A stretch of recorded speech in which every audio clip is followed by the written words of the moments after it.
Donc on reprend au Perek Chet de Sha'ar HaNekudim, qui correspond donc dans Etz Chaim à Sha'ar Tet Perek Bet. Non, il n'y a pas. Il n'y a pas... Non, c'est pas. Vene nitba'er ma shenafal me Abba ve'ima. Donc on a expliqué quels sont les aspects de Abba ve'ima qui ont subi une chute. Gam bechinat hayotan mechelakim le'arba patsufim. On a expliqué aussi qu'en fait Abba ve'ima c'était 4 patsufim, c'était Abba, Ila, Ima, Ila, Israël, Saba, Udvuna. Gam nitba'er seder yetziat shiva melachim. On a expliqué donc comment les 7 surotes inférieures elles étaient sorties l'une après l'autre et qu'à chaque fois il y avait une shira. Vinisa ki yardu shiva melachim shem zeir Venuva, d'accord? Ça c'est clair. Ve'od arba choraim de Abba ve'ima ilahin ve'Israël Saouduna. Donc il y a 4 dimensions. Il y a 7 dimensions des 7 rois qui correspondent à Zeir et Nuva qui ont subi la Shira. Hein. Il y a 4 Partsoufim qui ont subi une chute de leur choraim. Sachakol hem Achad Asar Bechinot Sheyardu. Donc il y a en tout 11 dimensions qui subissent une chute plus ou moins grave. Mehem nitbarer me'asiyagim shelahem na'aseh klipot. D'accord? Et donc finalement c'est ces 11 dimensions là qui subissent une shvira ou une nefila, une brisure ou une chute. Et donc, c'est ces 11 dimensions-là qui va s'agir par la suite de trier, de leur faire subir un tikkun. Mais à siyagim shelahem na'aseh klipot. Donc, en réalité, dans le tikkun, va y avoir 2 phases. Oula. Il va y avoir une fois qu'il va y avoir eu ici la shvira, on va parler du tikkun primordial où vont se reconstituer l'essentiel des partsoufim. Et ensuite, il va y avoir qui est en quelque sorte en amont de l'histoire, et ensuite toute l'histoire va être l'achèvement de ce tikkun-là. Donc il y a 2 phases dans le tikkun. Et donc c'est ça qu'on dit ici, Mehem Nidbarer, il va y avoir une première phase de birour, où une partie de ces aspects-là qui étaient tombés vont être récupérés, et ce qui ne va pas être récupéré, les siyagim, comment on dit en français, quand on a C'est la... Quand on a du métal et que justement il faut qu'on le purifie, et ce qui est les impuretés, quoi, toutes ces parties-là qui dans lesquelles les choses qui a de la valeur restent engoncées, la gangue, on pourrait dire peut-être. Non, il y a un nom spécial. Un nom spécifique pour ça. Bon, on va trouver, mais enfin, j'espère que vous voyez ce qu'on veut dire. Donc, c'est ça qu'on va appeler les clipotes par la suite. C'est-à-dire que, une fois que le tikkun primordial va être fait, il reste encore des dimensions, des étincelles de lumière qui restent, emprisonnées dans, les brisures des kelim, qui n'ont pas encore subi le tikkun. Et donc, c'est ça qu'on appelle les clipotes. C'est quoi ces sikim shelahem? C'est ce que je viens de dire, c'est-à-dire c'est les aspects de la shvirat hakelim qui n'ont pas été concernés par le tikkun primordial. Et en fait, parce que plus profondément, ce qu'on explique dans le processus général, c'est que tout ce processus de révélation de la divinité et de la création, ça suppose une dialectique, ça suppose une dualité, une alternance de din et de rachamim, on va dire, de révélation et de voilement, et donc de positivité et de négativité. Et donc, il y a à la fois besoin que cette négativité s'exprime, et en même temps qu'elle soit purgée, en quelque sorte.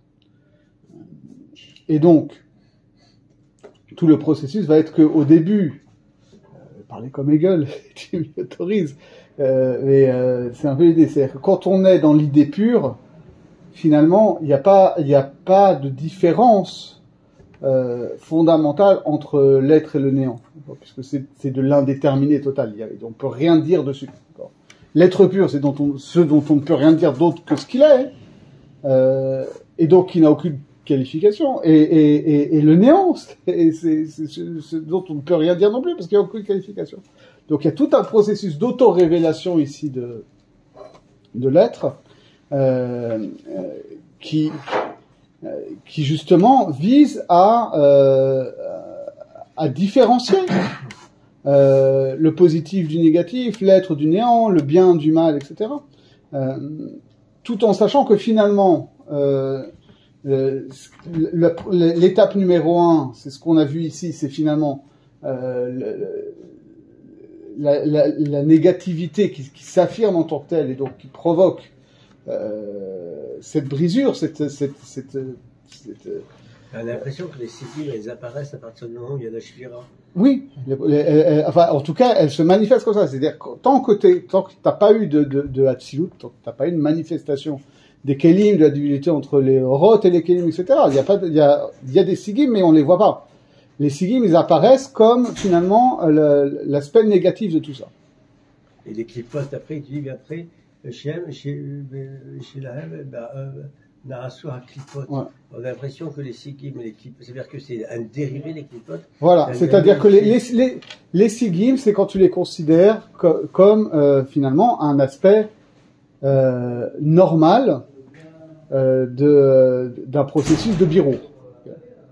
C'est-à-dire que quand tu vas purifier du métal, c'est normal que le métal, dans son état primordial, y ait des sigim.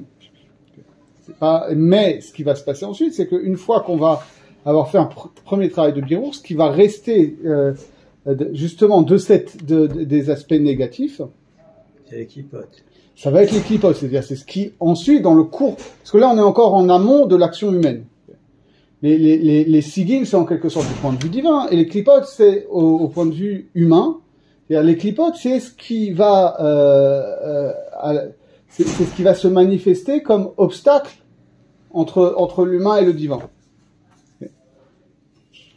Sachant que tout le travail va être finalement d'aller chercher dans les clipotes la positivité qui fait que cette négativité, paradoxalement, a une existence, et même une apparence d'existence indépendante. Mais une fois qu'on va aller récupérer, qu'on va aller identifier cette positivité divine qui continue à faire exister les clipotes, et que donc on va les ramener à leur source, donc par définition, les clipotes vont disparaître puisqu'elles vont se révéler être pur néant, finalement. Et c'est ça qu'on dit ici, d'accord ? C'est que une fois qu'il y a eu la shvira, et qu'il y a eu un premier birur, ce qui était avant des sigim, ça nous apparaît maintenant comme des clipotes. C'est-à-dire, tu as eu une phase où tu avais finalement t'avais que du surdivin. Tu as eu une phase où la position première du divin, elle a finalement dégénéré en création, enfin dégénéré entre guillemets parce que c'était voulu, qui a fait qu'il y a un monde, que la possibilité d'un monde non divin soit constitué. Et ensuite, il y a eu un premier tikkun qui a constitué une manifestation divine et constitué un monde. Et ce qui va rester du monde comme apparemment opaque et radicalement étranger au divin, c'est ça les clipotes. Et ça, ces dimensions-là, elles sont donc au nombre de 11. Ve'em achad asar semane aketoret. C'est les 12 épices qui rentrent dans la composition du ketoret, de l'encens au temple. Shem 11 אורות שנשארו מאלו 11 בחינות כנזכר לאל שירדו. C'est les 11 épices de la Kétoret, ce sont les 11 lumières qui restent des 11 aspects qui ont subi une shira, vélo, yachlou, orot, elou, ledbarer, et qui n'ont pas encore pu subir le birour. Il y a eu un birour premier, et ensuite il reste des choses qui sont en attente d'un tikkun, et qui sont aussi des lumières comme ce qui a déjà subi le tikkun, mais qui restent enfermées dans les clipotes. Et donc il y a 11 aspects à ce niveau-là. Nisharun et tunim torcha klipot. Donc elles sont enfermées dans les clipotes. Kemevoa atsenu besod pitum aktoret. On va pas le voir dans le détail, mais c'est ça l'idée. Et donc, ce qui est expliqué là-bas, c'est que justement, c'est ça, c'est pour ça que c'est si important de faire la Kétoret, parce que finalement, c'est la première étape. C'est-à-dire que tout ce dont on va faire le tikkun par la suite, par la tfila en particulier, c'est le tikkun de ces orot-là qui étaient enfermés dans les clipotes. Et pour pouvoir le faire, il faut d'abord mettre en action cette Kétoret qui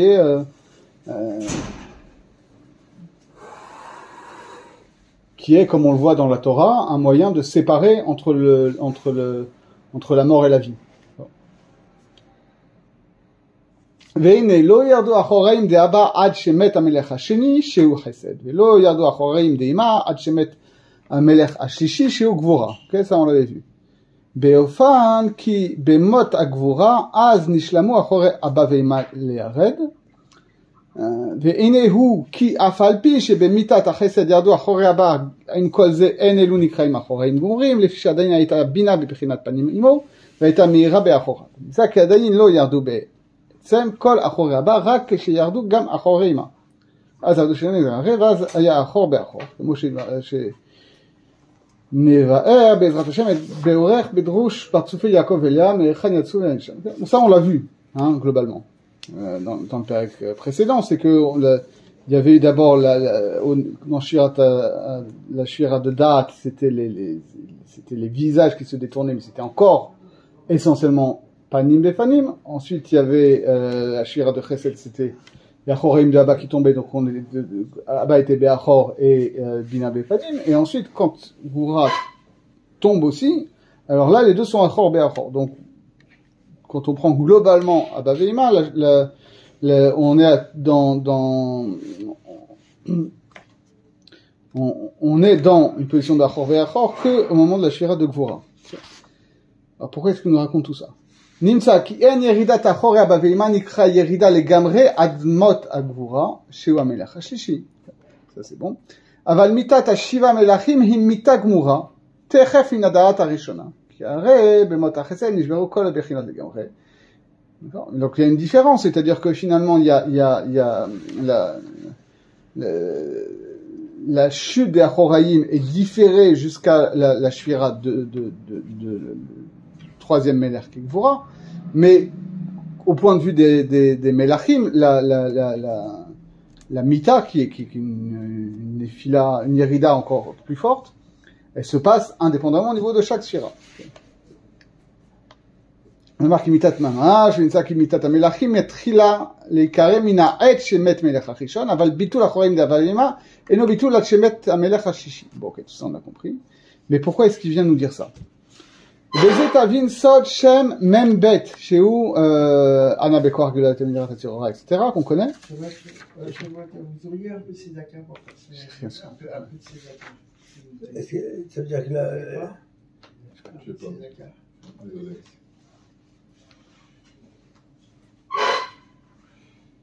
Ok, alors bon, il nous a expliqué que cette histoire du différement de la chute d'Achoraïm explique comment est composé ce fameux nom de 42 lettres.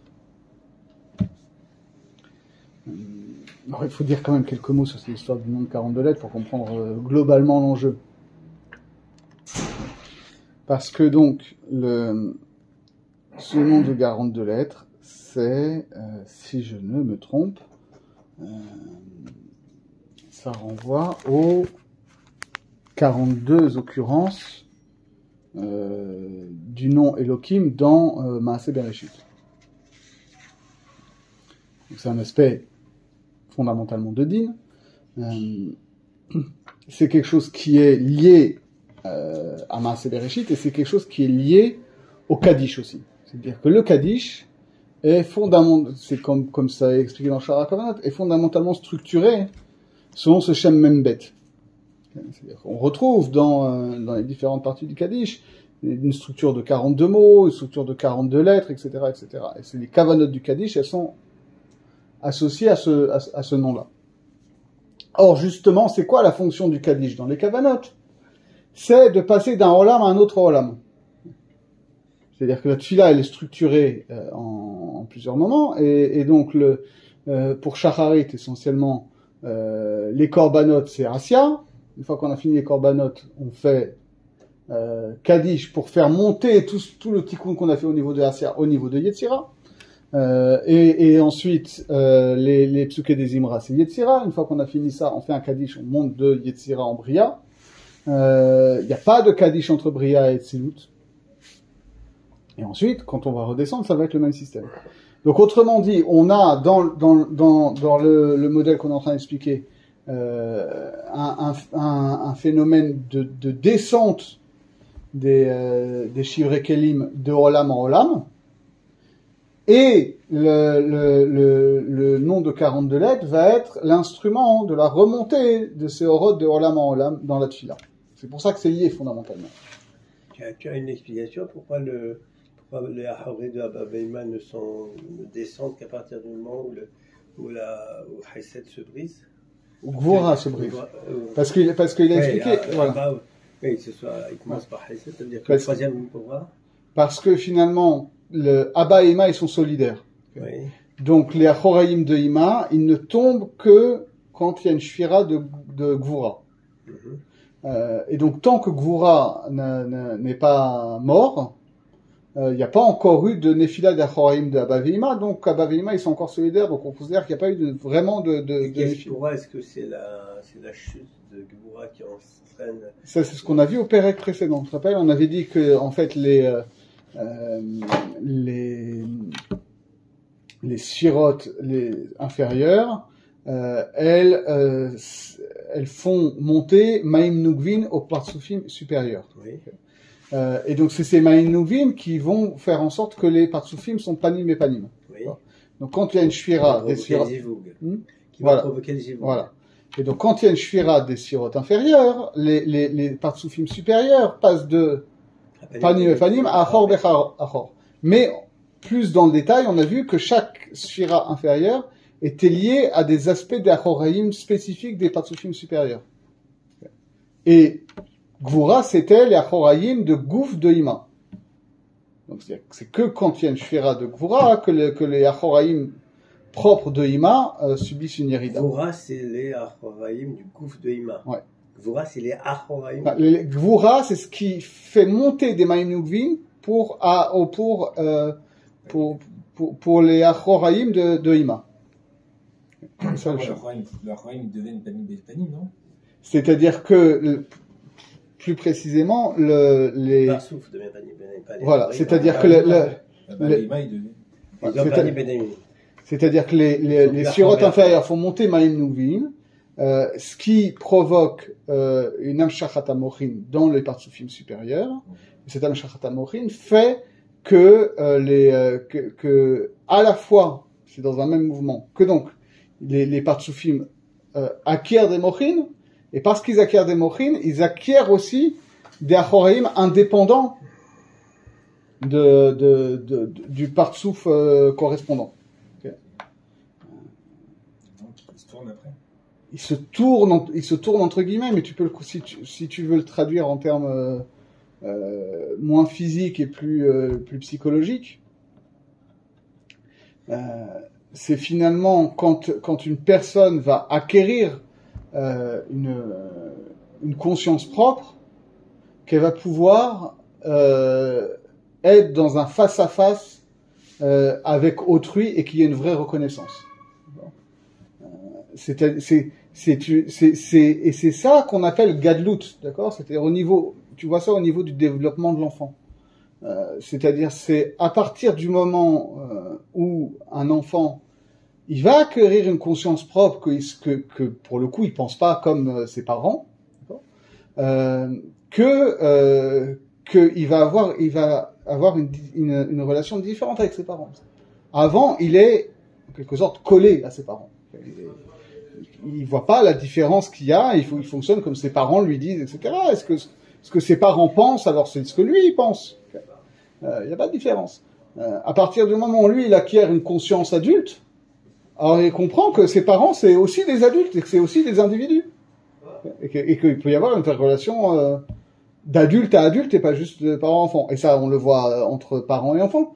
Mais c'est pareil dans une relation de couple. C'est-à-dire qu'il peut y avoir une vraie relation de couple que si tu conçois, que si t'es pas collé à l'autre tout le temps. Tu vois. Si t'es collé à l'autre tout le temps, oui, on est un couple fusionnel, etc. Mais ça,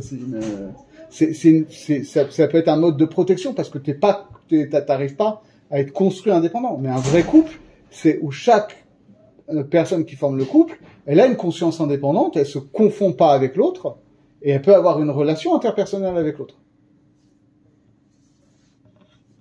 Mais là, on a affaire à deux... C'est pas facile.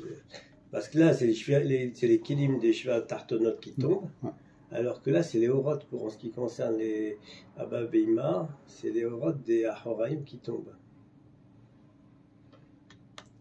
Oui, parce qu'effectivement, il ne va pas y avoir une shfera des kelim. Il n'y a pas une shfera des kelim. C'est le des Ahoraim, donc c'est un peu difficile. Ouais. Non, ça se comprend, parce que, en fait, c'est le rôle des Ahoraim qui tombent, alors que et les shvirés, et les kelim qui... Parce que ce qu'il faut comprendre, c'est que quand on va passer de katnout à gadlout, quand il va y avoir une amshachat amochin, il n'y a pas d'ajout de nouveaux kelim. De la même manière que quand une personne passe de l'enfance à l'âge adulte, elle acquiert un nouveau degré de conscience, mais elle n'acquiert pas un nouvel organe, d'accord? Il n'y a pas un cerveau qui lui pousse, le cerveau il était là, c'est juste que le corps il a grandi, le cerveau il s'est développé, etc. Ça peut recevoir. Okay, et à l'inverse, la yerida dont on parle, c'est que finalement, peut-être que les kelim s'atrophient en quelque sorte, où ils ont moins de capacité de réceptivité. En tout cas, de facto, ils sont pas le réceptacle des orotes qui pouvaient être avant. Mais les kelim, ils ont pas bougé en tant que tels. Alors que là, ils sont tombés les kelim. Pas pour Abba Beima. Alors que c'est ça la grande différence entre la shfira et la yerida. La shfira, c'est que vraiment c'est une mita, c'est-à-dire que ce qui était l'aspect corporel de la chose, les kelim, ça c'est complètement brisé. C'est-à-dire que vraiment non seulement il y a eu une dégradation du niveau de conscience, mais carrément la vitalité elle est partie, sauf les choses qui le maintiennent dans l'être pur, quoi. La vitalité elle a disparu, elle est remontée à sa source. Alors que là la vitalité de Abba Beima elle n'a pas disparu, c'est juste un degré supérieur de conscience qui s'est retiré.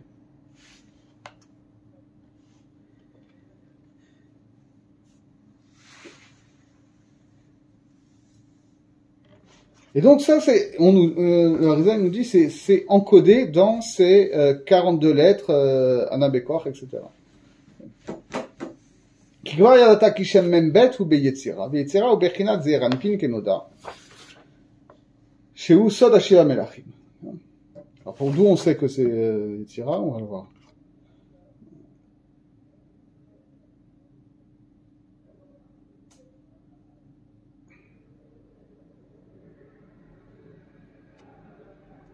Je regarde, parce que là, je suis dans le Kerem Shlomo qui en général explique bien ces choses-là.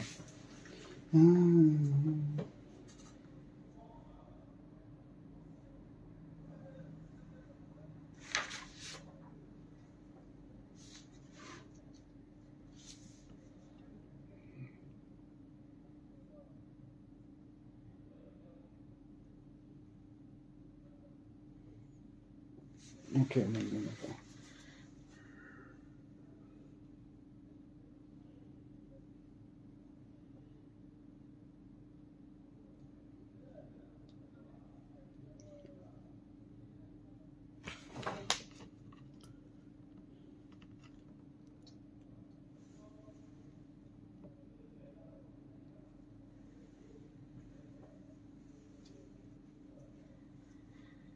Ouais, ça arrive. Ouais, ça, je sais pas d'où il sort que c'est dans Yetzira.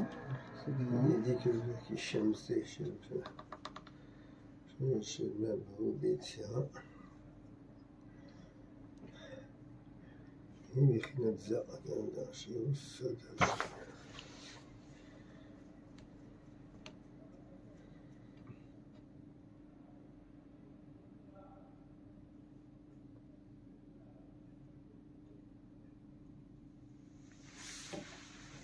Bon, je sais pas d'où il sort que ce Shem Membet c'est de Olam HaYetzira, mais si on... Ça, bon, que ce soit ça, c'est dans la Yetzira, c'est que... Alors ça, c'est un schématisme assez classique, c'est-à-dire que finalement,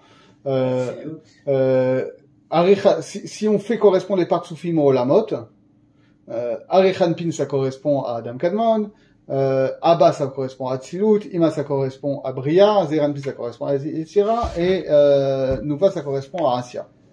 Attends, parce que on a dit que... Je dis pas qu'ils sont identiques, hein. Je dis pas que Zeranpin c'est Yetzira. Je n'ai pas dit ça. Tu n'as pas dit ça. Tu n'as pas dit ça. Mais par contre, on a vu que les Partsoufim, les Sphirot, lorsqu'elles sortaient de Adman Kadmon, ils étaient dans la Tzilut et qu'elles se brisaient et qu'elles tombaient dans les mondes inférieurs. Ça veut dire Yetzira, Bria, Yetzira, Asya. On dégringolade. Voilà, ça on n'a pas encore vu exactement où est-ce qu'il tombait à chaque fois. Oui, mais on n'a pas dit que Zun était dans Yetzira. Non.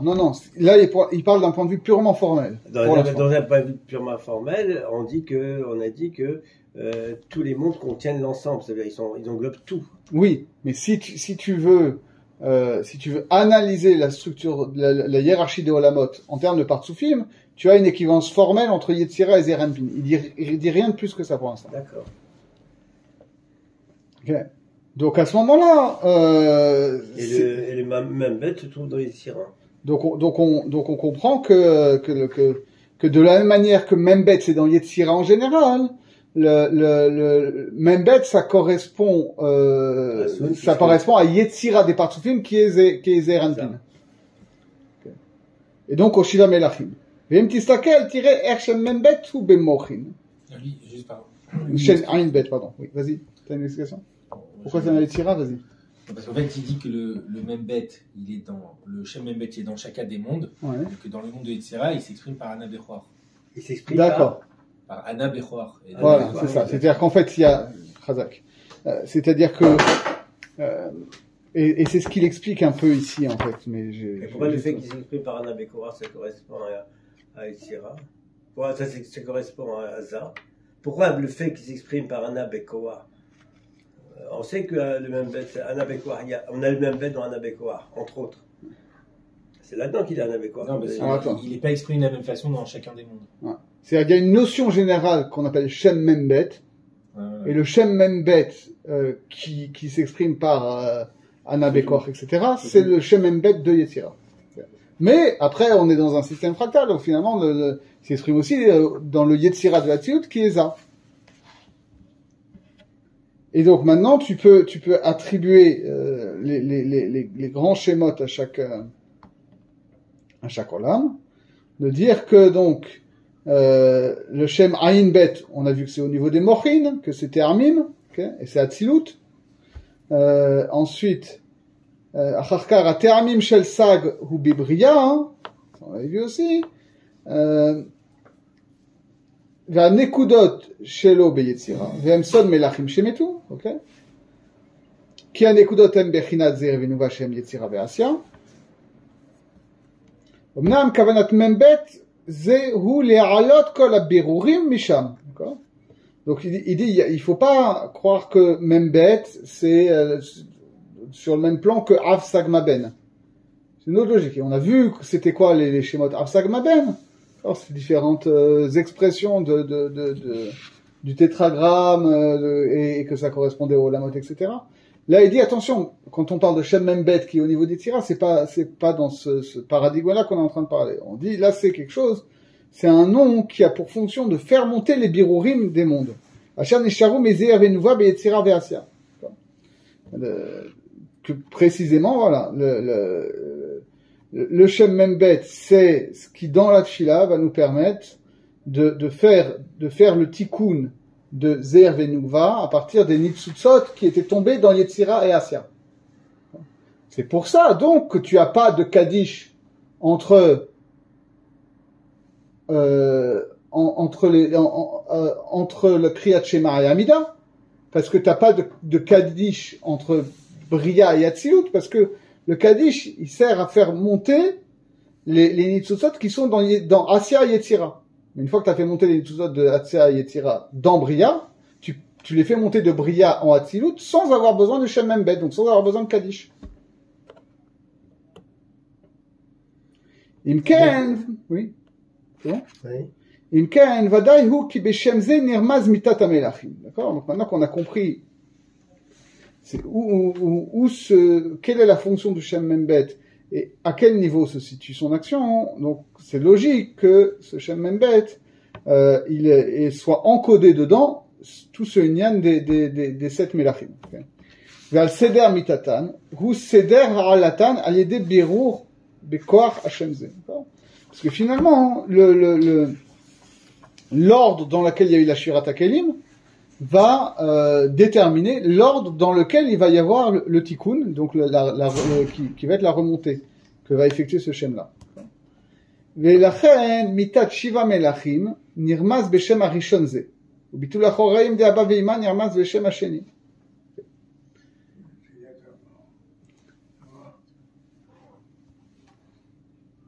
D'accord, donc on a Le Shem Hasheni, c'est quoi le Shem Hasheni? C'est Koufresh Ayin, etc.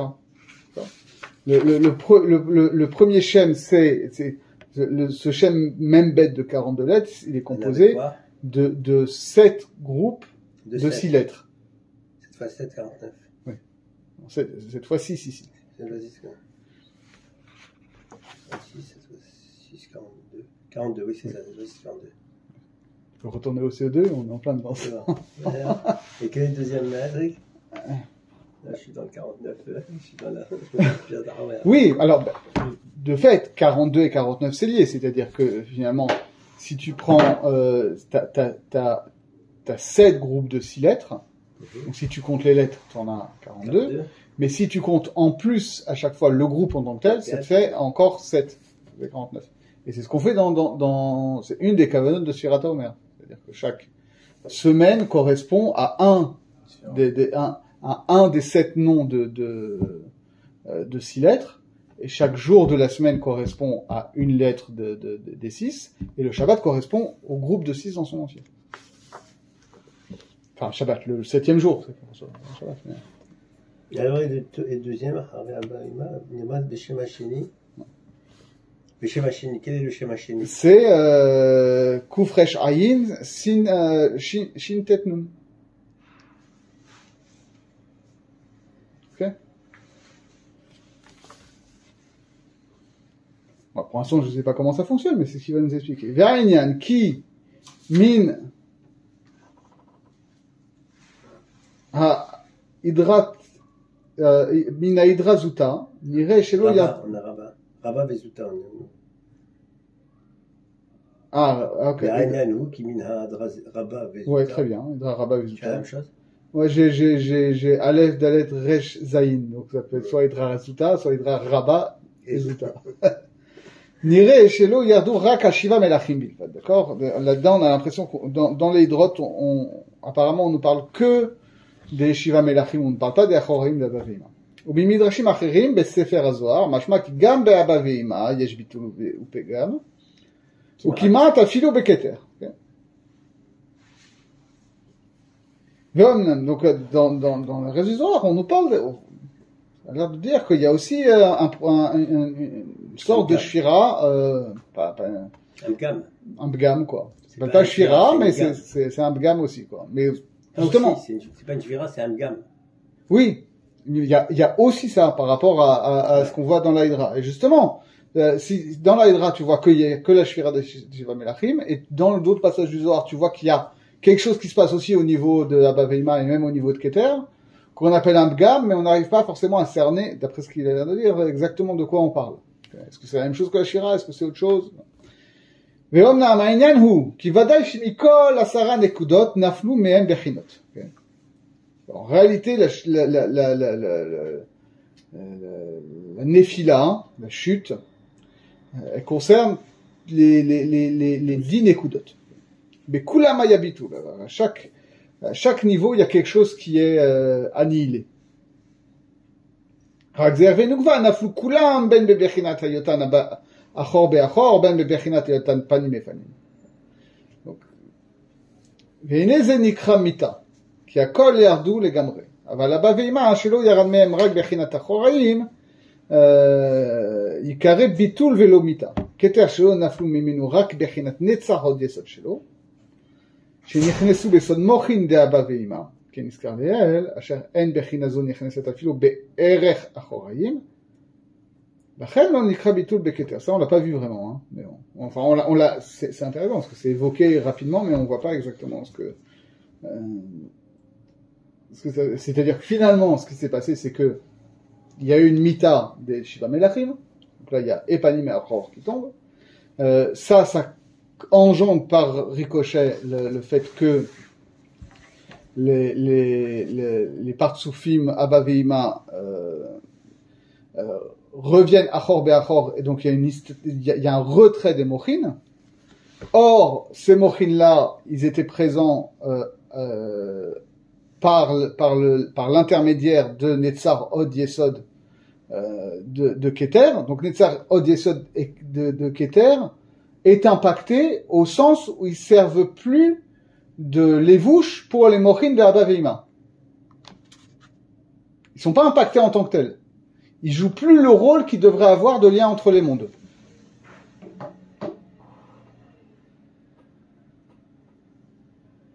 Donc on a vu, donc, en ce qui concerne Abba Veima, c'est tous les Achoraim qui sont tombés. Keter, c'est uniquement Netzar Od Yesod, les Achoraim de Netzar Od Yesod. Oui, c'est-à-dire... Le Bgam, ça veut dire... Le Bgam, c'est que Netzar Od Yesod de Keter ne sert plus de lévouche pour les mochines de Abba Veima. Non, c'est les Achoraim de Netzar Od Yesod de Keter qui sont tombés. Ouais, en quelque sorte. Donc c'est pas ça, je sais pas comment tu déduis que c'est les bouchines de... Parce que c'est pourquoi est-ce qu'il y a une néphila des Achorim de Netzar Od Yesod de Keter? Uniquement. Alors que tout Abba Veima, tous les Achorim d'Abba Veima. Parce que justement, parce que finalement t'as 3 degrés, c'est-à-dire au niveau de Zer et Nouva, tout se brise. Okay, c'est vraiment une mita. Au niveau supérieur, cette mila-là, elle a comme répercussion que Abba Veima deviennent Achor Be'achor parce qu'ils n'ont plus leur mochin de Gadlut. Okay. Et au niveau supérieur, le fait que Abba Veima n'ont plus leur mochin de Gadlut fait que les Netzar Od Yesod de Keter ne sont plus le lévouche des mochines de Abba Veima. Parce que c'est ça la fonction de... Et ils te disent que les Netzar Od Achoraim de Netzar Od Yesod, ils sont nichnasu besod mochin d'Abba Veima. Oui, c'est ça. Ils sont nichnasu besod mochin d'Abba Veima. C'est-à-dire qu'ils vont de la même manière que au niveau de Zeir Anpin, qui est le schéma le plus classique, on va dire que quand dans Gadlut des Zeir Anpin reçoit ses mochines, mais il les reçoit pas, c'est pas directement les orotes des mochines de Zeir Anpin dans les kelim des mochines de Zeir Anpin, mais que il y a la hitlapshut se fait par un moyen terme qui sont Netzar Od Yesod de Abba Veima, essentiellement de Ima, mais en réalité aussi de Abba. De la même manière, la hitlapshut des mochines de Abba Veima dans les kelim de Abba Veima se fait par le moyen terme de Netzar Od Yesod de Harir. Donc si Abba Veima ont plus leur mochin, les Netzar Od Yesod de Harir sont plus l'outil qui fait que les mochines peuvent rentrer dans Abba Veima. Et donc ils sont pas impactés en tant que tels dans leur essence propre, mais ils ne jouent plus le rôle qu'ils sont censés jouer. Or justement, on n'arrête pas de dire que la spécificité des Netzar Od Yesod, c'est que c'est des sphirotes qui sont extérieurs au partsouf proprement dit, parce que c'est justement ce par quoi le partsouf supérieur se lie au partsouf inférieur. Là, je te suis pas, Julien, là, parce que là, on est dans la déstructuration des mondes. Oui. Donc on n'est pas du tout dans le tikkun. Lorsqu'on parle lorsqu'on parle de gadlut, de katnout, etc., on est dans le tikkun. Oui. On est dans la déstructuration. Ça veut dire c'est là, à ce moment-là, c'est ce qu'on doit réparer. On est dans la oui, chute mais des mondes. juste avant la Shira. Ouais. Donc, lorsqu'il dit là, ça veut dire là, ce qu'il dit, c'est on assiste là, les Melachim tombent, chutent, d'accord. Ils vont constituer donc les Sigim et les Klipot, et puis les Tzosot, etc., qui vont tomber dans les mondes inférieurs, qu'on va reconstituer. Et c'est grave. Et puis, il y aura tout le processus inverse de remonter. Mais maintenant, on est dans la chute. Et dans la chute, il te dit que c'est ça, ce qui est quand même extraordinaire, c'est que même les parsoufim supérieurs sont atteints. Oui. Mais de manière différente. Ça veut dire, il te dit que les parsoufim, les melachim que l'on voit dans Bereshit, ils sont jvirés carrément, c'est les kélim qui sont jvirés, ça veut dire la chute est totale, c'est la mort. Ouais. Tandis qu'en ce qui concerne donc les parsoufim, c'est ce qu'il faut essayer de comprendre, en ce qui concerne les parsoufim Abba Veima et Keter, qui sont près de Hak, qui sont Olam Hatzilut, même si on fait la comparaison Olam Hatzilut, Olam Bria et Hatzira, ils sont atteints dans les Ahoraim, uniquement dans les Horot. Oui. Mais ce qui est intéressant, c'est qu'ils chutent dans le monde d'Hatzilut. Exactement. C'est un gars, mais ils ne constituent pas de Sigim. Oui. Ils ne génèrent pas de mal. Voilà, parce que, alors, effectivement, mais avant d'arriver à ça, c'est parce que, en fait, ils ne sont pas atteints dans leur essence propre. Zeher et Nouva, c'est vraiment Zeher et Nouva qui meurent. Ils sont trop. Non seulement ils sont trop, mais en fait, eux, c'est pour ça qu'ils disent c'est bizarre parce que dans les hydrotes ça n'apparaît pas. Parce que, en fait, eux, ils sont pas impactés en tant que tels. Ils sont impactés par ricochet, par la mort de Zeher et Nouva. C'est-à-dire que, leur gamme, c'est qu'ils ne peuvent plus jouer le rôle qu'ils jouent normalement par rapport à Zeher Venouva. C'est dans leur relation à Zeher Venouva qu'ils sont impactés. Tu vois, c'est comme si Chas Veshalom, un couple qui a des enfants et qui Chas Veshalom, il perd ses enfants. Okay, le couple n'est pas mort en lui-même, mais c'est sûr qu'il y a une dimension du couple qui est frappée. Par cette mort des enfants. Tu pourrais dire, c'est bon, c'est les enfants, c'est pas le couple. Ben oui, mais un couple qui avait des enfants qui perd ses enfants, ça abîme le couple. Ça veut pas dire que les parents meurent, mais ça abîme le couple. Alors maintenant, je te reprends. Et ça impacte, pareil, les grands-parents, sans doute moins, mais les grands-parents se disent, il y a quelque chose dans la transmission de génération qui est cassé. Ça les touche sans doute moins. Alors je t'entends là complètement, mais alors maintenant la question se repose. En quoi, et pas uniquement dans le cas, tu vas me répondre parce que c'est ce qui permet, mais je voudrais à l'inverse que tu répondes, en quoi les Ahoraïm des Nei, des Netzachot, des Yesod de Keter sont liés aux Ahoraïm de Abba Veima, et en quoi les Ahoraïm de Abba Veima sont liés au Malchut. C'est les Ahoraïm, c'est pas les Parsoufim. Et en plus, c'est difficile à comprendre parce que lorsqu'on parle de Ahoraïm, on a l'impression que c'est Ahor et Panim, l'impression que c'est des parsoufim indépendants. Ça peut être analysé comme ça, mais pour l'instant, oui. Il parle de. Alors, est-ce que c'est un gamme? Ça veut dire que c'est un amoindrissement des Ahoraïm, et ce n'est pas une chute réelle. C'est-à-dire, c'est pas parce que. Tu comprends ce que je veux dire? Oui, mais justement, il a bien expliqué dans le Pérec. Si c'était les Kélim, on comprend qu'ils tombent, mais ça, ils ne tombent pas. C'est un gamme, ça veut dire que c'est un amoindrissement des lumières. C'est ça. C'est-à-dire, ils ne peuvent pas chuter, parce que exactement, mais c'est ce qu'il a expliqué dans le Pérec Vav, c'est qu'il a dit finalement, Ahoraïm et Panim, c'est ambigu, parce que finalement, c'est le fait que il va y avoir, une Amshachat Mochin, qui va faire que les Kélim vont acquérir des Ahoraïm propres qui va leur permettre de revenir Panim et Panim. Okay. Donc, quand on dit qu'il y a une Nefila des Ahoraïm, c'est essentiellement une Istalkut Amochin, okay, qui fait que ça devient, les parties deviennent Achor Be'achor. C'est ça quand on dit Nefilat Ahoraïm, c'est essentiellement pour dire ça. C'est qu'il y a une. Ça veut dire le fait qu'il y a une chute des Melachim, ça rend les parsoufim Achor Be'achor. Voilà, c'est ça. Et parce qu'ils sont Achor Be'achor, alors, tu vois, d'ailleurs, il n'a pas parlé pour, nous, on schématise ça en disant au niveau de Keter, c'est, les Achorim de Netzar Odesod. Mais il dit pas ça. Il dit juste, il y a uniquement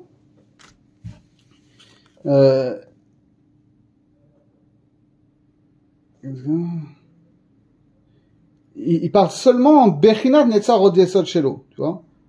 Il dit pas Achorim de Netzar Od Yesod. Il dit il y a un gamme au niveau de Netzar Od Yesod qui fait que ils servent plus de levouche pour les mochim de Abba Veima. Mais ça les touche encore moins dans leur essence, quoi.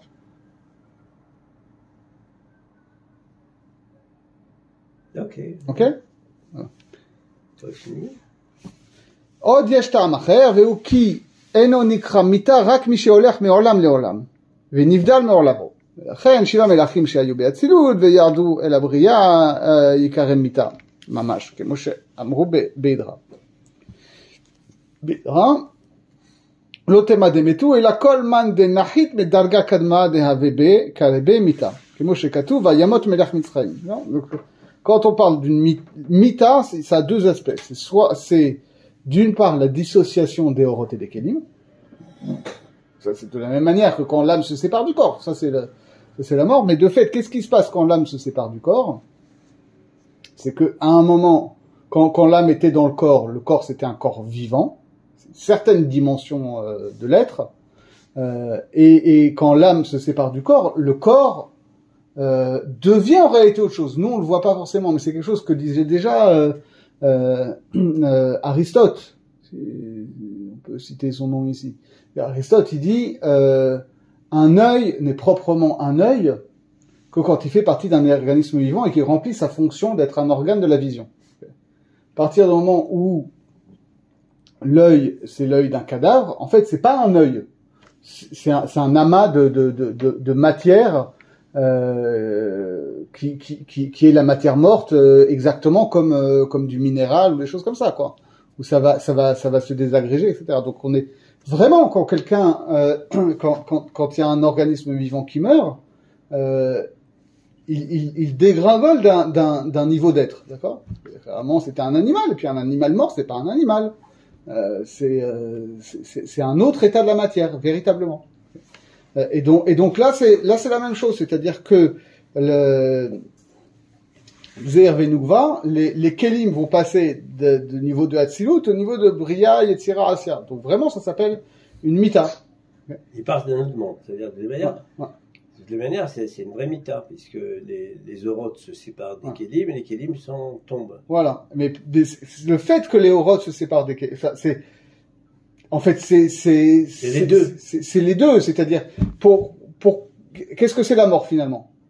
Est-ce que c'est la mort qui se sépare du corps, l'âme qui se sépare du corps, et donc le corps devient de la matière morte, ou est-ce que c'est le corps qui dysfonctionne en tant que tel et perd sa capacité de réceptivité vitale, et donc l'âme se sépare du corps parce qu'elle peut plus rester dans le corps? En réalité, c'est plutôt ce schéma-là, d'accord? C'est-à-dire, quand on meurt, le plus tard possible, mais ça nous arrivera à tous, c'est pas parce que tout d'un coup l'âme a décidé de quitter le corps.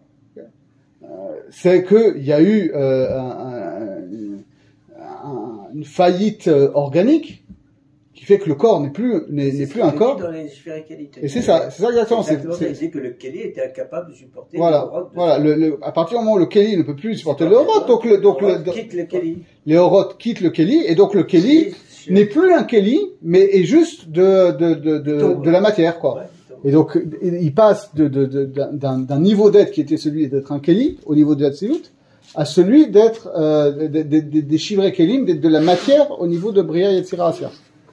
Et il passe d'un monde à un autre. C'est ça qu'on appelle passer d'un monde à l'autre. C'est pas. Non, ça c'est réel là. Il passe de Hatzilut à Yetzira. Oui, c'est réel, mais c'est ça qui définit les mondes en fait. Oui. D'accord. C'est pas que c'est une chute spatiale, tu vois. Ah oui, c'est ce qu'il est.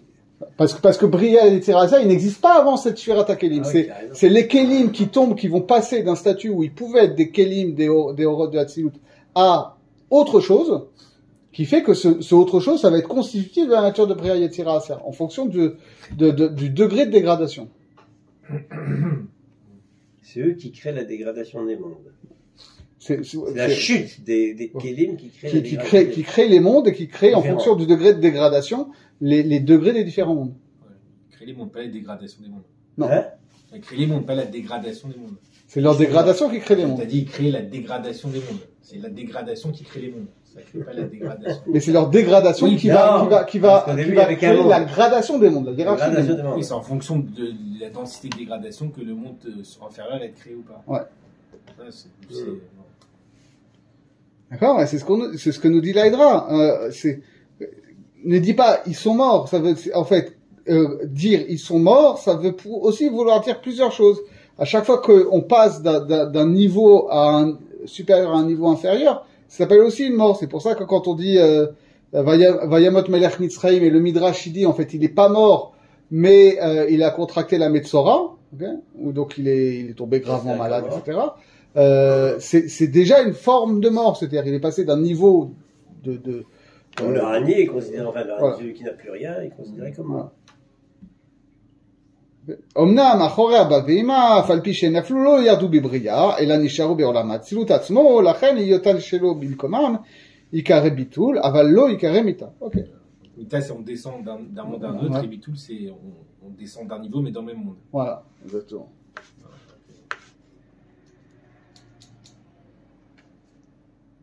De la même manière que quelqu'un qui avait un certain niveau de conscience ou de bien-être mental ou de choses comme ça et qui va connaître une baisse à ce niveau-là, un état dépressif, etc.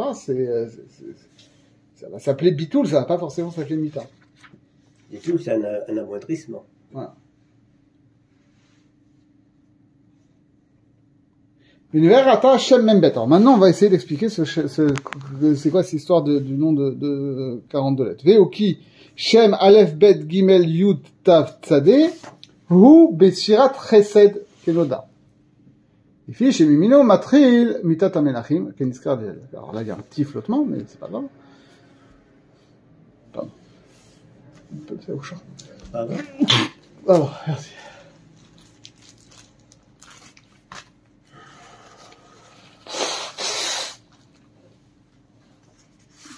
C'est un peu embêtant parce que là, tout à l'heure on avait dit que ça commençait à Da'at et là on nous dit que ça commence à Chesed, mais c'est pas très grave. Ouais.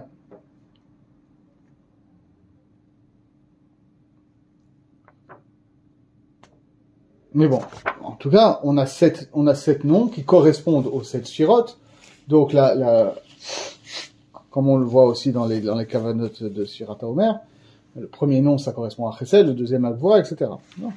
Donc le premier nom ça correspond à Chesed, et donc c'est là qu'on commence la shira des 7 shirot inférieures. La chen beshem ze nirmaz mitat shiva melachim. Vezeu pirouche alef bet gimel yud tav tzadeh kemo pardon avgitat. D'accord, on sépare les 4 premières lettres et les 2 dernières parce que alef bet gimel yud ça fait Gimatria 16. Pourquoi ça, enfin, 16. Oui, c'est 16 parce que,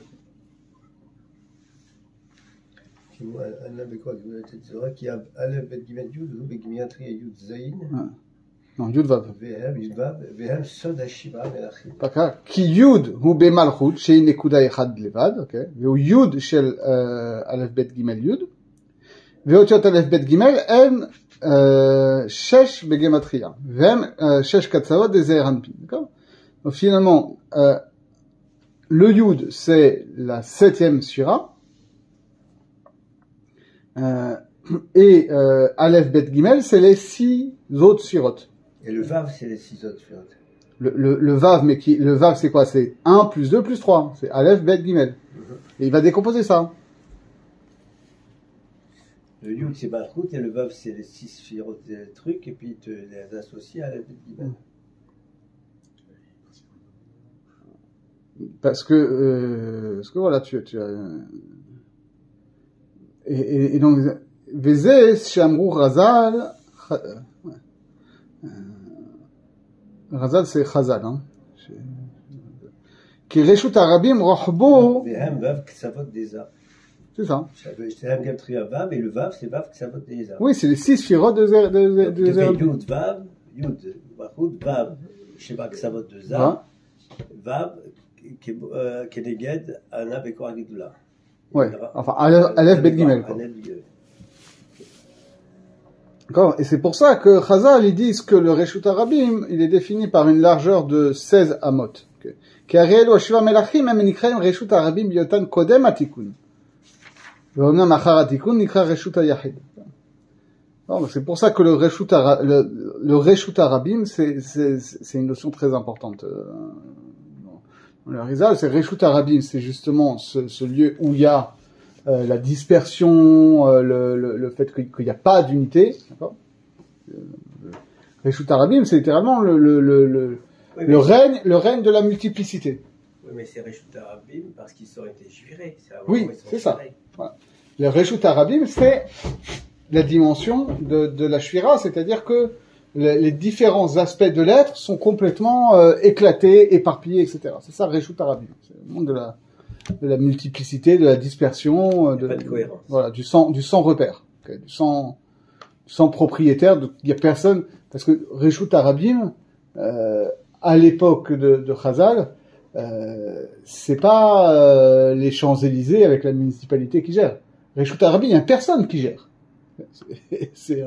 Ça n'appartient à personne, donc il y a personne qui gère. C'est pour ça qu'aujourd'hui dans la halakha, on considère qu'à partir du moment où il y a une autorité municipale qui peut décider de fermer la rue, ça s'appelle déjà pas forcément Reshut Arabim, parce qu'il y a une autorité qui a un pouvoir de décision dessus. C'est un des aspects qu'on met en œuvre. Alors après, il y a des choses où on va demander plusieurs critères, mais un des critères de Reshut Arabim, c'est que voilà, normalement, il y a personne qui a autorité dessus. Alors attends, alors comment il fait le lien entre Sheva Melachim, comment il fait le lien entre Ana Bekor Gedula? Ce qui te dit Reshut Arabim, c'est en termes kabbalistiques, c'est le monde du Tohu. C'est le monde de la Shvira. Mais à un moment donné, ils ne sont pas virés. Alors, ce n'est que lorsqu'ils tombent dans les mondes qui sont... Ce n'est que le moment où il y a Mitat Melachim qu'on assiste à ce moment-là qu'il y a cette notion de... Ce n'est qu'au moment où on assiste à la Mitat des Melachim qu'on les associe à Ana Bekor, à Mab. Oui. C'est ça? Tu me dis si je me trompe. C'est ça. C'est ça, hein? C'est ça. Ça veut dire qu'on les associe à Rachamim, parce qu'un Bekor, Agudla, Limcha et Tatir Sora, c'est les 13 d'autres Rachamim aussi. Un Bekor, Agudla, Limcha, Tatir Sora. Non, ça n'a rien à voir avec les 13, ça n'a rien à voir. Non. Non, c'est vrai. Non, c'est-à-dire, parce qu'ils les associent aussi aux 13 mitot avant. Oui, il les associe aux 13 mitot. Bon, continue, ça va, attends. Non, il n'a pas dit ça. Alors, il te dit, voilà, le Shem Membet, il fait allusion à la Shvira, et parce qu'il fait allusion à la Shvira, il fait allusion au Tikkun, parce qu'il va servir à réparer ce qui s'est passé dans la Shvira. Et donc justement, quand les 7 Shvirot sont réduites à une dimension purement numérique, d'accord, qu'il n'y a pas d'unité organique qui fait que chaque élément est substantiellement différent et que donc ils ont besoin les uns des autres et ils forment un système, mais que c'est juste un pur éparpillement, on est réduit à de la pure quantité. Donc c'est pour ça que ça s'appelle Reshut Arabim, et que ce Reshut Arabim, il se définit par une dimension qui est de 16 amot. D'accord, alors attends juste le lien, comment tu fais alors Umina Sigim Shilahem Naasu Akifot, n'est-ce pas? Dans le premier. Non, on était au 11 tout à l'heure. Zé, Sod Yud Aleph Simman et Haktorat, Shem Yud Aleph Orot Shenisharu, Melua Yud Aleph Vechinot, Shiardu Kensarli, Velo Yahu Eloan. Alors les 11, c'est les Midat Hamim. Non, c'est les 11 épices de la Ketoret. Je suis d'accord, mais les 11 épices de la Ketoret correspondent aux Midat Hamim, non? Pas du tout. Non. Non, justement, il y a deux aspects dans le Tikkun. Il y a ce qui relève de la Ketoret au niveau du 11, où c'est les Nitzutzot qui sont dans les clipotes qu'il va falloir faire monter. Et ensuite, il y a le Shem Membet qui correspond au Kaddish, qui est comment on va les faire monter une fois qu'on a fait le bureau. Répète. il y a dans le titre, c'est les nitzutzot qui sont dans les klipot, ouais, qu'il va falloir faire monter. Et le Shem Membet, c'est un outil de tfila pour une fois qu'on a fait le birour, les faire monter effectivement de olam en olam. Et ensuite, on passera encore à une autre étape, qui sera de les faire monter de Bria en Hatzilut pour servir de Maïm Nukvin, pour que tout ça soit réintégré dans les Partsufim. Et ça, il appelle ça le Reshut Arabim. Voilà, Reshut Arabim, c'est Olam Hatou, c'est ce qui est constitué par les Shivrei Kelim. C'est typiquement, tu vois comment ça se passait dans des villes où c'est pas géré. On l'a vu l'exemple il y a quelques mois. Quand la municipalité ne s'occupe pas de l'espace public, alors qu'il y a une grève des éboueurs. Là, tu te rends compte de tous les Shivrei Kelim et de toutes les clipotes qu'on produit, de dingue. Alors, on voit pas ça parce qu'on a quelqu'un qui gère derrière. Mais en réalité, très vite, le Reshut Arabim, il est encombré par tout ça. On arrête ici. Juste on finit la phrase. Vas-y. Alors qu'ensuite, quand il y aura le tikkun, ça s'appellera Reshut HaYachid parce que ce sera le monde de l'unité. Donc il y aura une baalout Qui s'appellera Reshut HaYachid? Qui va s'appeler Reshut HaYachid? Olam Hatzilut, une fois qu'on aura fait le tikkun, ces choses-là qui étaient dans Reshut Arabim, elles vont être réintégrées au Reshut HaYachid. C'est-à-dire qu'elles vont manifester l'unité divine et elles vont former une unité en tant que telle. Ok, bon, on continue la prochaine fois. Les attachés.